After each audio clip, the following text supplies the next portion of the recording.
Imagine it's Monday morning. You're sitting in a conference room under the hum of fluorescent lights, or, more likely these days, you're staring at your monitor, waiting for the 5 squares of faces on Zoom to stop freezing. On the screen is your boss, the person who decides if you get a bonus this quarter, the one with the corner office, the corporate card, and a dedicated parking spot. He opens his mouth, takes a sip of his cold coffee, and pitches an idea. And in that moment, the room falls silent. Because the idea is absolute, crystal clear nonsense. You exchange glances with your colleagues. Your eyes all ask the same silent question: how? How did this person even get this job? Whose relative is he? Who does he have dirt on?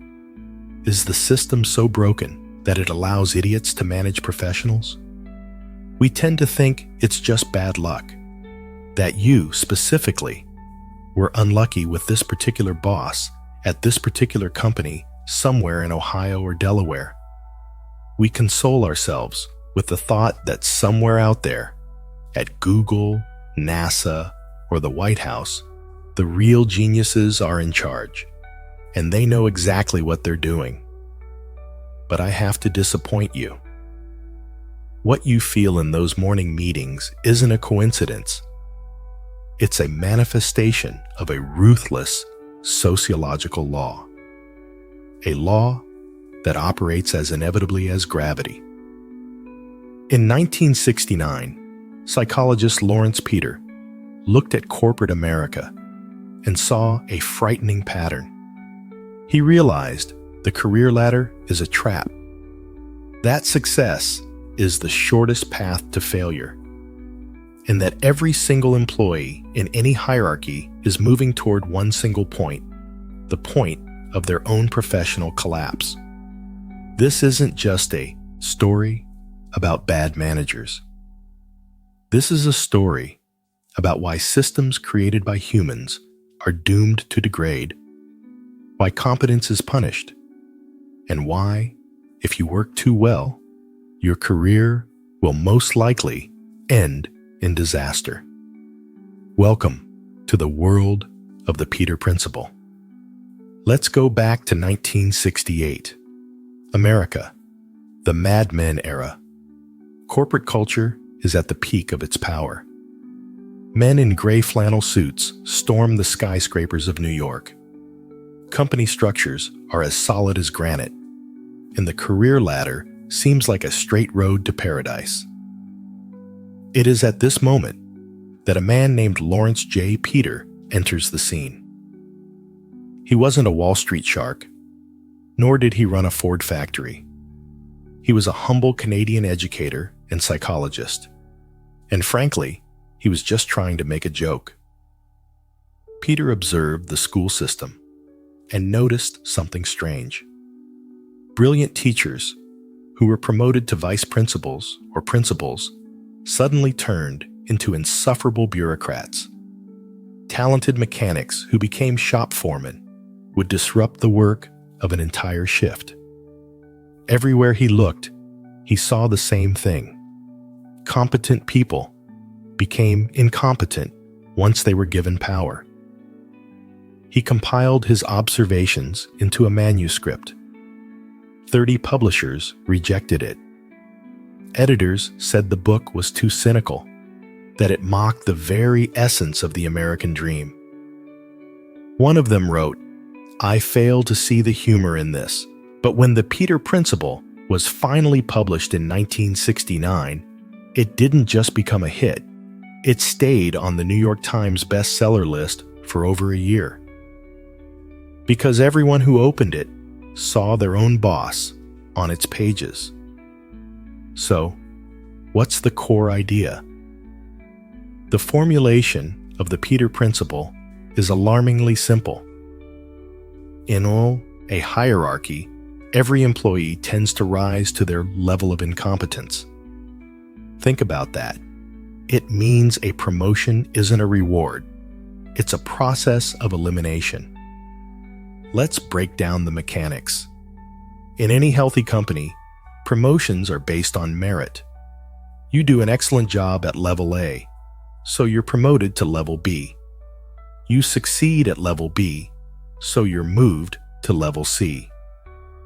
But the skills required for level C might be completely different from what you did before. And then comes the critical moment. You get a position you can't handle.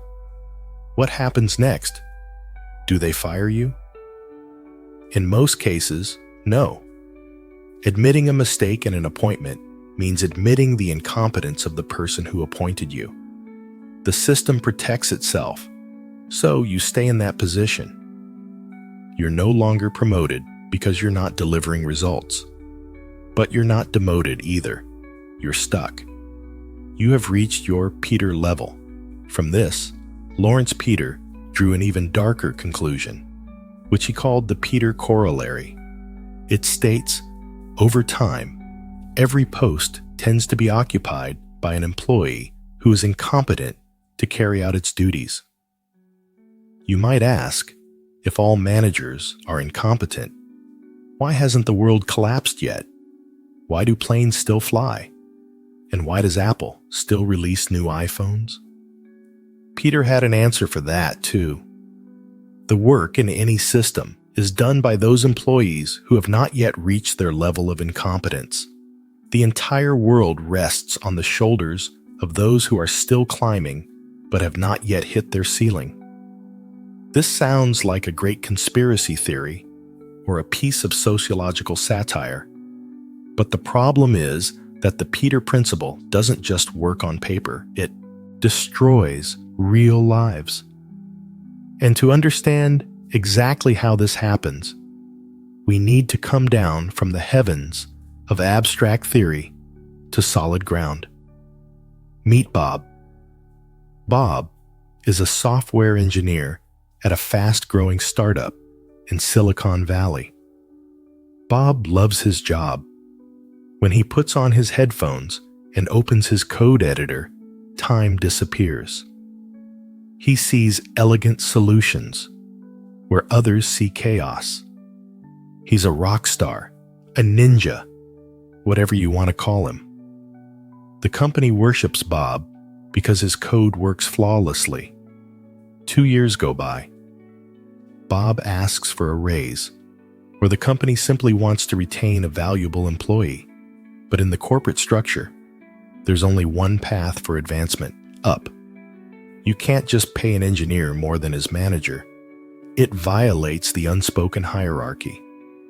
So Bob is called into an office and solemnly told, "Congratulations, son. You're now a senior engineering manager. You'll have your own team, your own budget, and the keys to the exclusive restroom on the 3rd floor." Bob is happy. His wife is happy. He buys a bigger house in the suburbs, taking on a 30-year mortgage. The American dream in action. But the next morning, Bob comes to work and discovers something terrifying. His beloved code editor is closed. Instead, he has Outlook and Excel open. The skills that made Bob a brilliant engineer, deep concentration, attention to detail, a love for solitary work, and logical thinking, are useless in his new role. In fact, they're detrimental. A manager doesn't need deep concentration. His day is fragmented into 15-minute slots. He doesn't need logical thinking. He needs empathy to resolve conflicts between Susan and Mike. He needs to be political. Bob starts to drown. He tries to apply engineering methods to people, but people aren't code. They don't compile. He starts getting frustrated. He begins to micromanage because the only thing he knows how to do well is write code, and he gets into his subordinates' code, driving them crazy. Now, pay close attention. We had an excellent engineer and a vacant manager position. Now, We have no engineer because Bob isn't coding, and a terrible manager because Bob can't manage.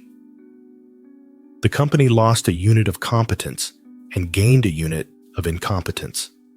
It's a double blow to efficiency. Bob has reached what Laurence Peter called the final placement. Why doesn't Bob go back? Why doesn't he say, "Guys, I messed up, give me my old desk back"? Because social pressure in the US doesn't allow for it. A demotion is a stigma. It's social death. The neighbors will whisper. The bank will start looking sideways at his credit score. Bob is trapped. He's too competent to be fired immediately. They remember his past achievements, but too incompetent to be promoted further. He stagnates. He turns into that very boss everyone hates. He stops developing, surrounds himself with bureaucracy to hide his insecurity, and starts getting sick.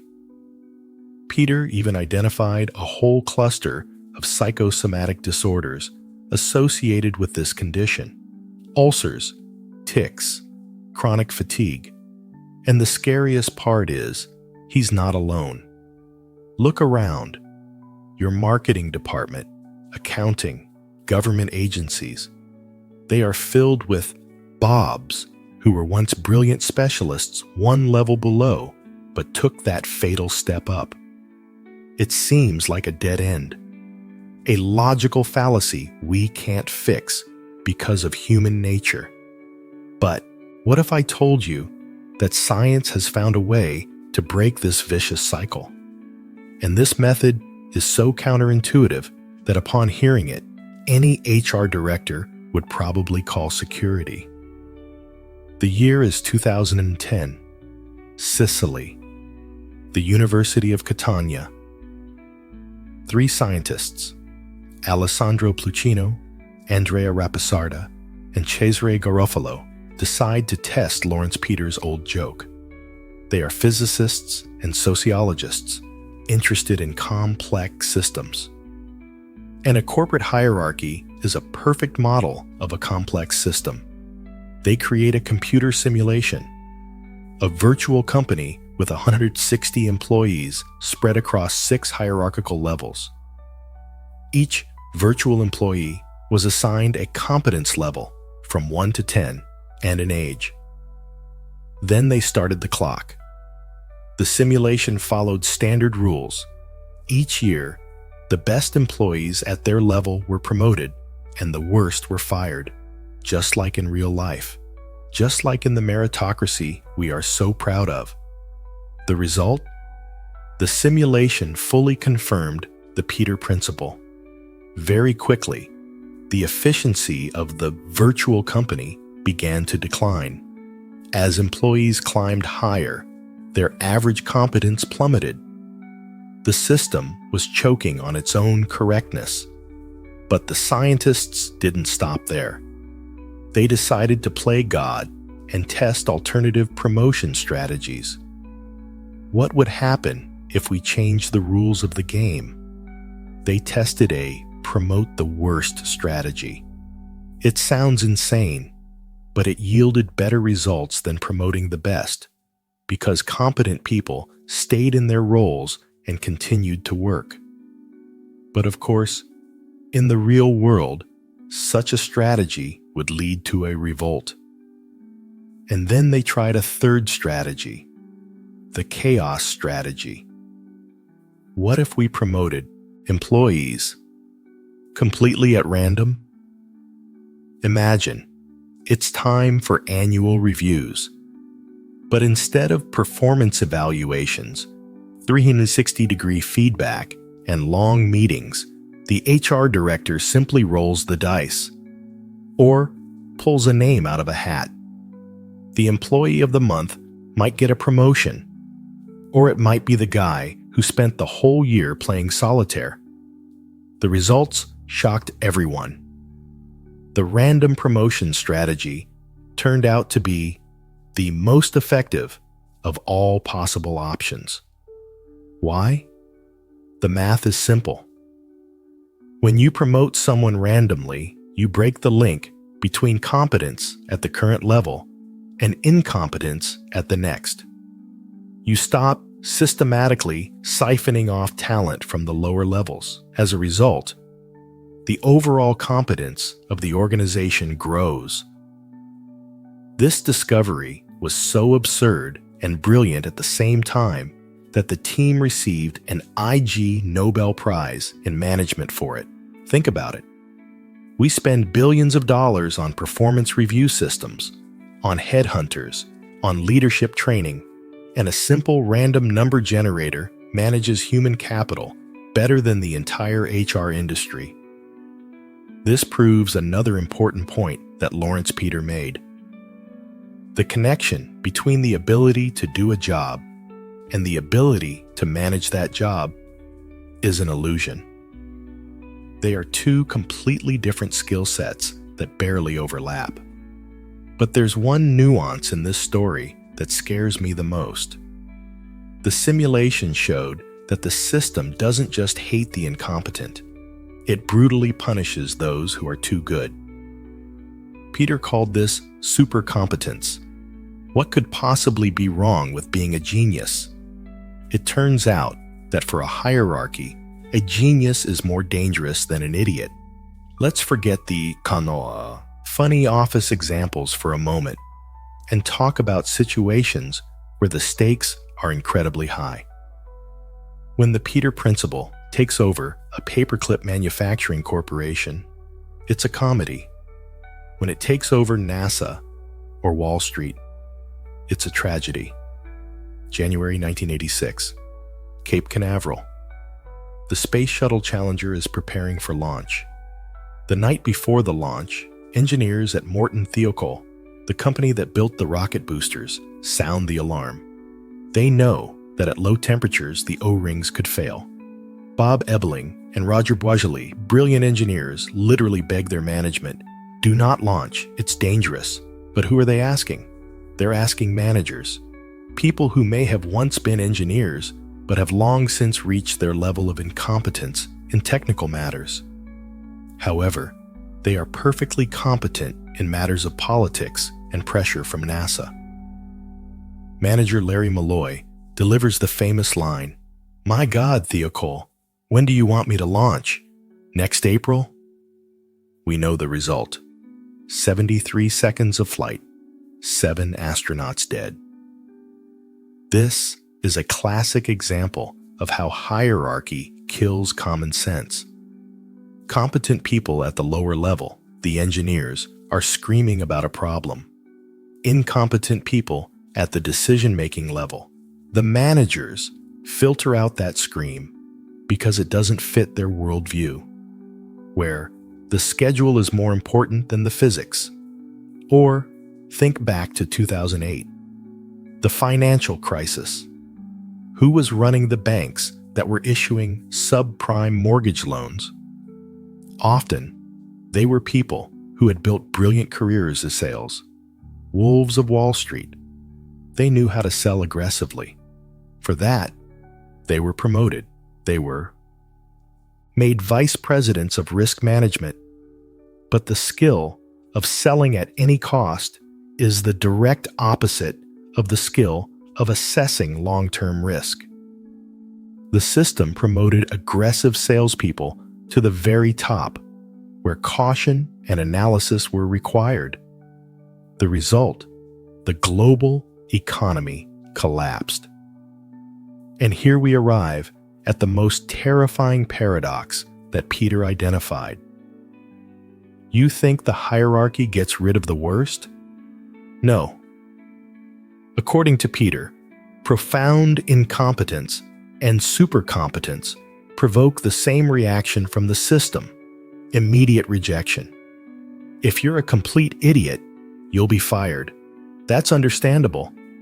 But if you're super competent, you'll also be fired. Why? Because a super competent employee does the job faster than everyone else. He disrupts the usual rhythm. He asks questions that his boss can't answer. Remember the clueless boss from the intro? He makes others look bad. The system sees him as a threat. A hierarchy strives for stability, not efficiency. A genius is an agent of chaos. Think of Tesla. Think of Steve Jobs, who was forced out of his own company. The system always tries to push out those who are too good in order to return to a comfortable state of mediocrity. This explains why innovation dies in huge corporations. It's not because there are no smart people there.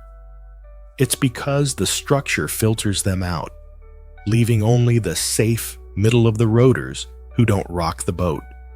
So, we're trapped. If we work poorly, we get fired.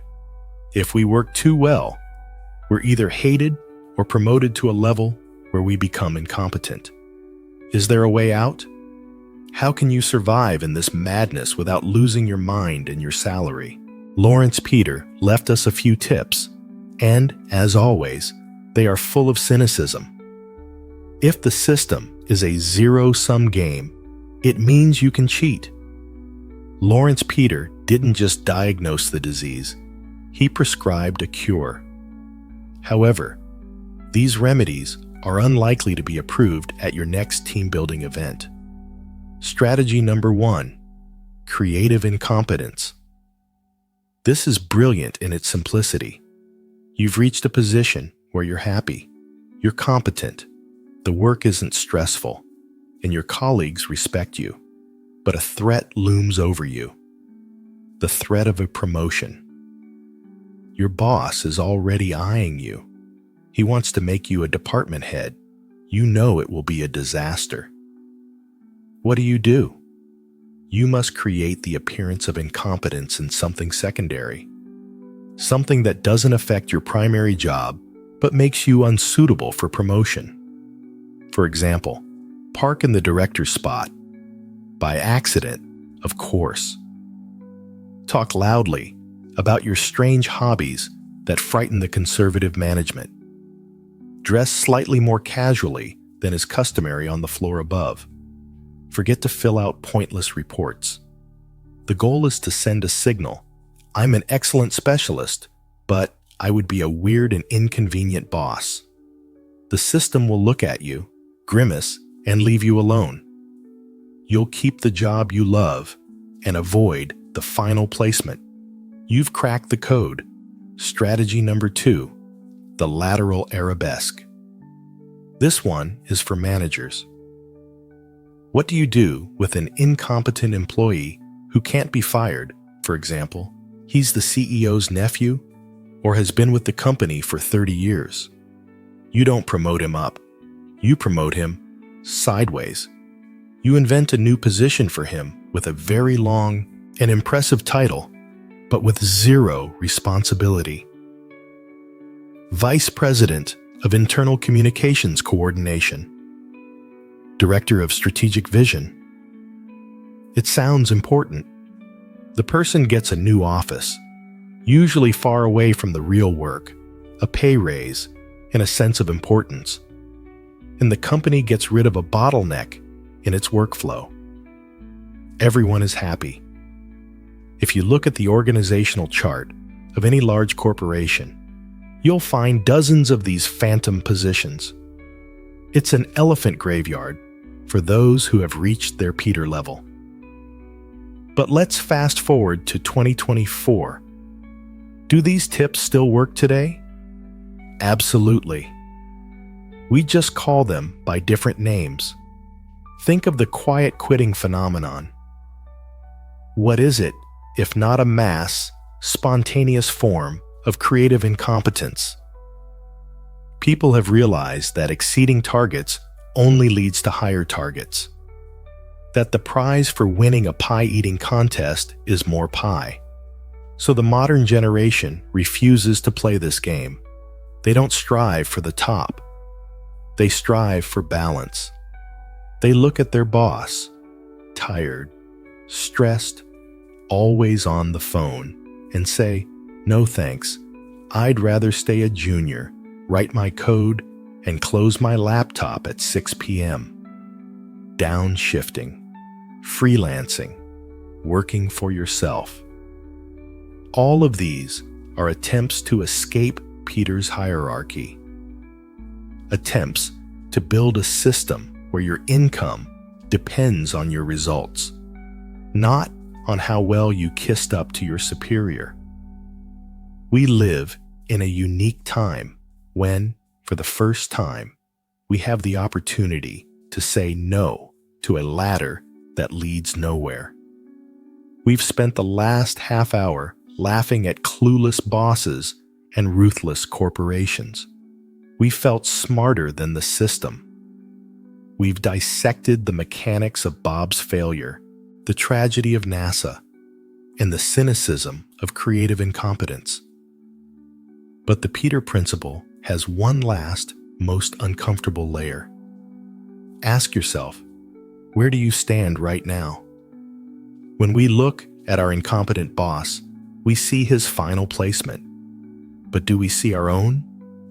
Maybe that irritation you feel every day, that exhaustion you feel when you open your work email, the fact that tasks you used to handle with ease now require a monumental effort. Maybe it's not that the world has gotten more complicated. Maybe it's a signal that you've already climbed one step higher than you should have, that you have already reached your Peter level.